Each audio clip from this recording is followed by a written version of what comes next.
Ikaw, Bebang, ang baho-baho mo, ang asim-asim mo, hindi ka naliligo. Hala, si Princess, inaway niya si Bebang. Titignan ko nga. Ayoko magpaglaro sa'yo, Bebang. Madungis at mabantot ka. Ang dapat sa'yo, iligaw. Princess, tama na yan. Huwag mo mawain si Bebang. Iska.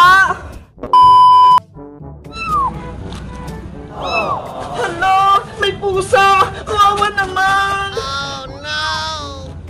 Ming-Ming, wala ka bang kasama dito? Mag-isa ka lang. Wala si mama mo. Mukhang naliligaw ka. Tara, hanapin natin. Huwag ka nang umiyak. Akong bahala sa'yo. Mama Ming-Ming, nasan ka na? Yung anak mo, umiiyak na. Naku, hindi ko mahanap yung mama mo, baby Ming-Ming. Paano na yan? Bebang, ang ginagawa mo dyan? Princess, may nakita kong pusang maliit. Umiiyak, nawawala ata siya. Ay, ang cute na kuting. Bebang, pwedeng ako na lang yung mag-alaga sa kanya para meron din akong pet. Marunong ka bang mag-alaga ng pusa, Princess? Oo naman, syempre. Dati nga, may alaga din akong pusa eh. Kaso, hinabol siya ng daga. Kaya ayun, lumayas siya sa bahay. Sige na nga, sa'yo na nga lang tong kuting para may mag-alaga sa kanya. Talaga, Beba? Yay! May pusa na ako! Ito, wag mo siyang pababayaan, Ang ganda-ganda niya. Bebang, may pangalan na ba to si Ming-Ming? Wala pa nga eh. Ikaw na lang magpangalan kasi ikaw naman yung mag-aalaga. Okay, ako na lang mag-isip ng pangalan niya. Princess, uwi na ako. Tinatawag na ako ni nanay. Mamaya na lang tayo maglalaro, Bebang. Magbalik ka. Ming-Ming, ang cute-cute mo. Ano kayang magandang pangalan sa'yo? Ay, alam ko na. Dahil si Bebang yung nagbigay nito sa akin, Bebang na lang ipapangalan ko sa'yo. Bagay na bagay yung pangalan mo. Tara, bili tayong pagkain. Later.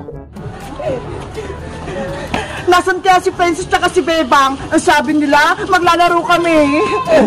Ikaw, Bebang, ang baho-baho mo, ang asim-asim mo, hindi ka naliligo. Hala, si Princess, inaway niya si Bebang. Titignan ko nga. Ayoko magpaglaro sa'yo, Bebang. Madungis at mabantot ka. Ang dapat sa'yo, iligaw. Princess, tama na yan. Huwag mo mawain si Bebang. Iska. Nasaan na si Bebang? Nako, mali yung akala mo, Iska. Ito yung bago kong alaga, yung pusa. Ang pangalan niya ay si Bebang. Ano? Bebang pangalan ng pusa mo? Oo, kasi binigay ito sa akin ni Bebang. Kaya pangalan nito, Bebang na din. Akala ko naman, nag-away na talaga kayo ni Bebang. Nataranta pa ako. Si Bebang pusa kasi, ang baho niya, galing ata siya sa kanal. Kaya pinapagalitan ko siya. Alam ba ni Bebang, nakapangalan niya yung bago mong pusa, Princess? Hindi pa, pero panigurado, hindi magagalit si Bebang. Di ba, Bebang? Hi, Princess! Totoo ba yung narinig ko? Tinawag mong Bebang si Ming-Ming? Bebang, siya si pusang Bebang. Di ba? Bagay sa kanya yung pangalan niya.